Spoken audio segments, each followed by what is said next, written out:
Okay. So, especially ఈ యొక్క MCS హాస్పిటల్‌లో ఎటువంటి వైద్య సేవలు అందుబాటులో ఉంటాయి సార్? సో మా హాస్పిటల్‌లో it is a neuro hospital అమ్మా. సో దీంట్లో న్యూరాలజీకి రిలేటెడ్ ఆహ్, ఆహ్, అన్ని జబ్బులకు ఇక్కడ ట్రీట్మెంటు అందుతుంది.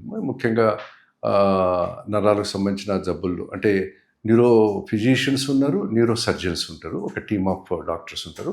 So all types of neurological diseases. So for example epilepsy గురించి ఎపిలెప్సీకి ట్రీట్మెంటు, తర్వాత స్ట్రోక్ సంబంధించిన పేషెంట్లు వచ్చినప్పుడు వాటికి ట్రీట్మెంట్ ఇవ్వడం, తర్వాత వచ్చి హెడేక్. అంటే హెడేక్ అనేది వెరీ కామన్ మైండ్ సొసైటీలో. సో ప్రతి ఒక్క ఫ్యామిలీలో ఒక్కరికన్నా ఈ మైగ్రేన్ హెడేక్ అనేది ఉంటుంది. బట్ 90% ఆఫ్ పీపుల్లో వాళ్ళకు ఆ హెడేక్ అనేది చాలా తక్కువ ఉండేదానివల్ల డాక్టర్ని సంప్రదిస్తారు. బట్ అది ఆటోమేటిక్గా తగ్గిపోతుంది. బట్ 10% ఆఫ్ పీపుల్కి అది ఎక్కువ ఉండేదానివల్ల డాక్టర్ని సంప్రదిస్తుంటారు. సో ఈ విధంగా migraine headache and other headaches అనేది అది కామన్గా వచ్చే పేషెంట్లకు వచ్చే కంప్లైంట్స్. సో తర్వాత ఇవే కాకుండా కొన్ని న్యూరోపతీస్ అంటే నరాలకు సంబంధించిన జబ్బులు యాక్చువల్లీ.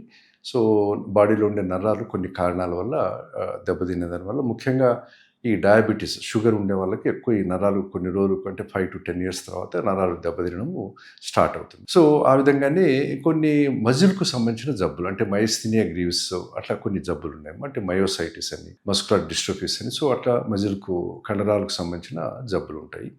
అవి ఆ ట్రీట్మెంట్ జరుగుతుంటుంది. సో ఇంతే కాకుండా కొన్ని స్పైన్కు అంటే వెన్నెముకకు వచ్చే జబ్బులు సపరేట్గా కొన్ని ఉన్నాయి యాక్చువల్లీ. సో మైలైటిస్ అని, టాసస్ మైలైటిస్ అని చాలా ఉన్నాయి. సో దానివల్ల 2 కాళ్ళు పడిపోవడము, 2 కాళ్ళు వీక్ కావడం జరుగుతుంటుంది. సో పారాప్లీజియా అంటుంటారు. సో ఆ విధంగా స్పైన్కు సంబంధించిన అంటే వెన్నుపాముకు సంబంధించిన జబ్బులతో రావడం జరుగుతుంది కొందరు. ఇంతేకాకుండా కొందరు ఇంకా బ్రెయిన్కు సంబంధించిన జబ్బులు ఇంకా అది అందరికీ తెలిసింది. సో బ్రెయిన్లో రకరకాల అంటే బ్రెయిన్ ఇన్ఫెక్షన్స్, తర్వాత పెరాలిసిస్, తర్వాత ఇట్లా రకరకాల జబ్బులు వస్తుంటాయి. ఈ విధంగా ఇంతే కాకుండా ఓల్డ్ ఏజ్ డిసీజెస్ కొన్ని ఉన్నాయి యాక్చువల్లీ. ఎస్పెషల్లీ పార్కిన్సన్స్ డిసీజ్ అని, డిమెన్షియా అని ఇట్లా వీటితో వచ్చే వాళ్ళు కొందరు ఉంటారు. కొందరు ఇన్వాలంటరీ మూమెంట్స్ అంటే మూమెంట్ డిజార్డర్స్ అంటారు వాటిని. అంటే రకరకాల జబ్బులు వాటిలో చాలా రకాలు ఉన్నాయి యాక్చువల్లీ.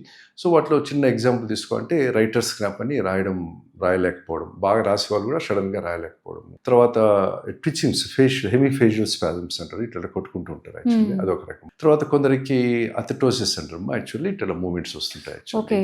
సో ఇవన్నీ మూమెంట్ డిజార్డర్స్ కింద అట్లా చెప్పుకుంటూ పోతే చాలా ఉన్నాయి యాక్చువల్లీ. ఇట్లా రకరకాల జబ్బులతో హాస్పిటల్కి వస్తుంటారమ్మా.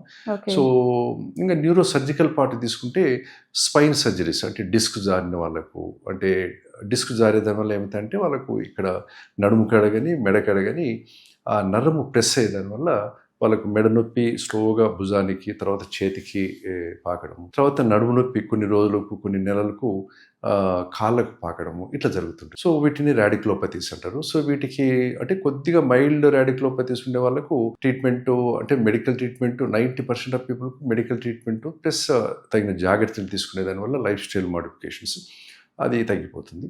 బట్ కొందరికి ఒక 10% ఆఫ్ పీపుల్కు అది డిస్క్ ఎక్కువ జారేదాని వల్ల, తర్వాత సరైన జాగ్రత్తలు తీసుకోని దానివల్ల ఏమవుతుందంటే వాళ్ళకు అది పెరిగి నొప్పి, తర్వాత మళ్ళీ తిమ్మిరెక్కిన తర్వాత మళ్ళీ కాలు సచ్చుపడిపోవడము, తర్వాత చెప్పులు ఊడిపోవడము ఇట్లాంటివన్నీ వస్తుంటాయి. సో వాళ్ళకు కంపల్సరీగా ఆపరేషన్ అనేది డిస్కెక్టమీ, లామినెక్టమీ, ఫిక్సేషన్ అని అది న్యూరో సర్జన్స్ చేస్తుంటారు యాక్చువల్లీ మా హాస్పిటల్లో. అంతేకాకుండా ఇంకా న్యూరో సర్జన్స్ పార్ట్ తీసుకుంటే బ్రెయిన్ ట్యూమర్స్ కానీ లేకపోతే ఇటువంటివి వాళ్ళు అంటే బ్రెయిన్లో ఒకసారి ఎప్పుడన్నా హెడ్ ఇంజరీ అయ్యి బ్రెయిన్లో క్లాట్ వచ్చినప్పుడు సబ్డ్యూరల్ హెమటోమా అంటారు, ఎక్స్ట్రా డ్యూరల్ హెమటోమా, ఇవి రిమూవ్ చేయడం ఇట్లా రకరకాలుగా చెప్తుంటారు. జస్ట్ ఇది అవగాహన కోసము అందరికీ అర్థం కావాలని ఈ విధంగా మనం డిస్కస్ చేసుకోవచ్చు. ఓకే. అండ్ సార్ మనం చూసుకుంటే ఒకప్పుడు కన్నా ఇప్పుడు ఈ జనరేషన్లో ఇటువంటి ప్రాబ్లమ్స్ ఎక్కువగా ఫేస్ చేస్తూ ఉంటారు. సో మెయిన్గా ఏంటంటే వీటి మీద ఒక అవగాహన అనేది ఉండాలి. ప్రజల్లో ఆ అవగాహన ఎంతవరకు ఉందంటారు? అసలు ఎటువంటి అవగాహన ఉండాలి అంటారు సార్? అవునమ్మా. ఎందుకంటే ఈ అవగాహన అంటే హెల్త్ అవేర్నెస్ అనేది చాలా ఇంపార్టెంట్ యాక్చువల్లీ సొసైటీలో. ఎంత ఇంపార్టెంట్ అంటే యాక్చువల్లీ ఈ హెల్త్ అవేర్నెస్ కన్నా మనము క్రియేట్ చేయగలిగితే ప్రతి ఒక్కరికి అంటే మెడికల్ పీపుల్కు ఆల్రెడీ దాని గురించి తెలిసి ఉంటుంది. బట్ నాన్ మెడికల్ పీపుల్ అంటే జస్ట్ పబ్లిక్ కోసము ఈ హెల్త్ అవేర్నెస్ అనేది చాలా ఇంపార్టెంట్. సో నేను కూడా యాక్చువల్లీ హెల్త్ అవేర్నెస్ సొసైటీలో క్రియేట్ చేసేదానికోసమని for past few years I have done so many health awareness programs as well as I created almost nearly more than 300 health awareness posters. That is in the social media lo ఉంటాయి actually. అది యూట్యూబ్లో కొన్ని ఉంటాయి, తర్వాత Instagram. So అది MCS under MCS neuro కింద అవన్నీ మనం చూసుకోవచ్చు. అంతేకాకుండా వీడియో క్లిప్పింగ్స్, అంటే హెల్త్ అవేర్నెస్ వీడియో క్లిప్పింగ్స్. అంటే ఈ అవేర్నెస్ అంటే ఇప్పుడు మనం ఒక మీటింగ్ ఇస్తే ఓన్లీ కొందరికే తెలుస్తుంది. అట్లా ఇట్లా ఈ విధంగా సోషల్ మీడియాలో ఉండేదానివల్ల ప్రతి ఒక్కరికి రీచ్ అయ్యేదానికి అవకాశం ఉంటుంది. ప్రతి ఒక్కరు అది చదివేదానికి, అది అర్థం చేసుకునేదానికి. అవి ఏ విధంగా ఉంటాయంటే, ఏ విధంగా నేను తయారు చేశాను అంటే, అవి ప్రతి ఒక్కరికి అర్థమయ్యేటట్టు ఉంటాయి యాక్చువల్లీ.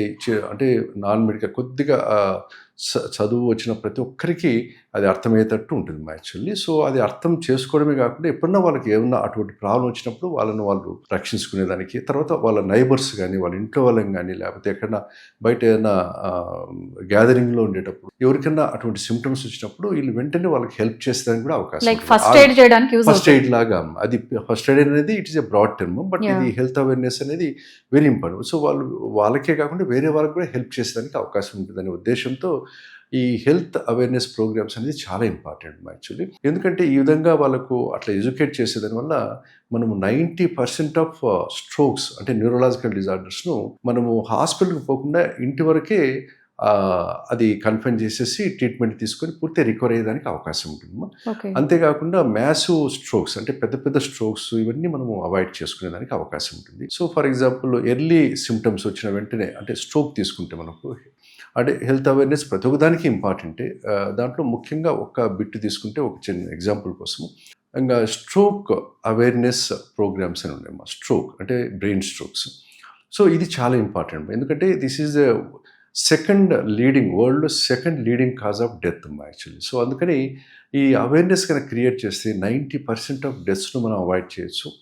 అండ్ 90% ఆఫ్ మోర్టాలిటీని తగ్గించేదానికి అవకాశం ఉంటుంది యాక్చువల్లీ.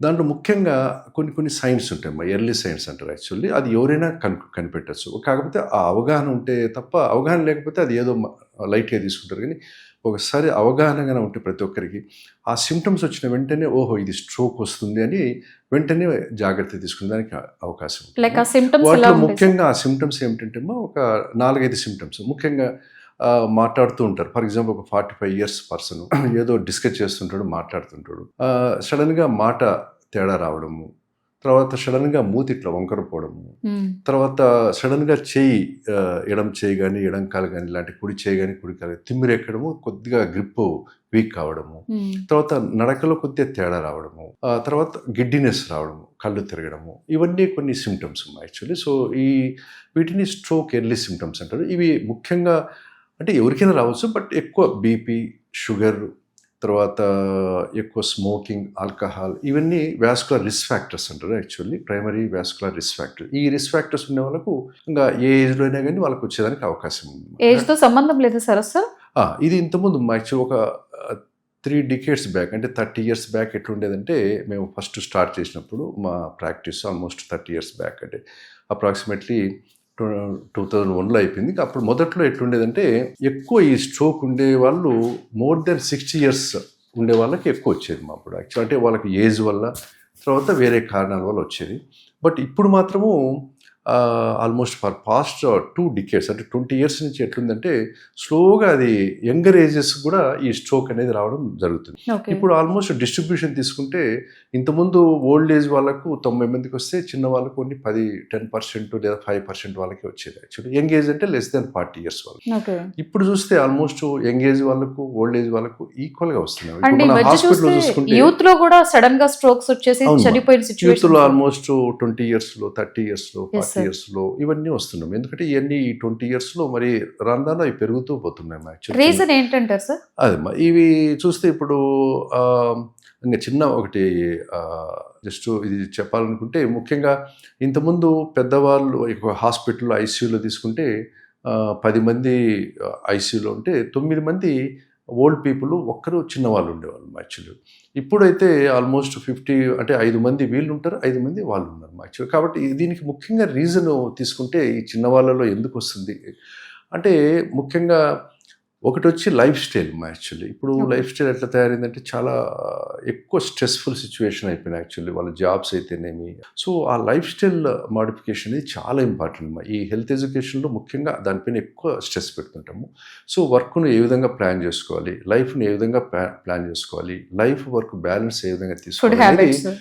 అది number one actually life style అనేది. సో లైఫ్ స్టైల్లోనే ఇవన్నీ వస్తాయమ్మా. సో మార్నింగ్ మినిమం ఎక్సర్సైజ్ చేయడం, అట్లీస్ట్ ఒక 20 మినిట్స్ ఎక్సర్సైజ్ మార్నింగ్. తర్వాత బ్యాలెన్స్డ్ ఫుడ్ అనేది కూడా వీలైనంత వరకు అన్ని రకాల ఫుడ్స్ బ్యాలెన్స్డ్ ఫుడ్ తీసుకునే దానివల్ల ఇంకోటి వచ్చి రెగ్యులర్ ఫుడ్ హ్యాబిట్స్. అంటే ఒకరోజు ఒక పూట తినడం, ఒక పూట అట్లా కాకుండా రెగ్యులర్ ఫుడ్ హ్యాబిట్స్.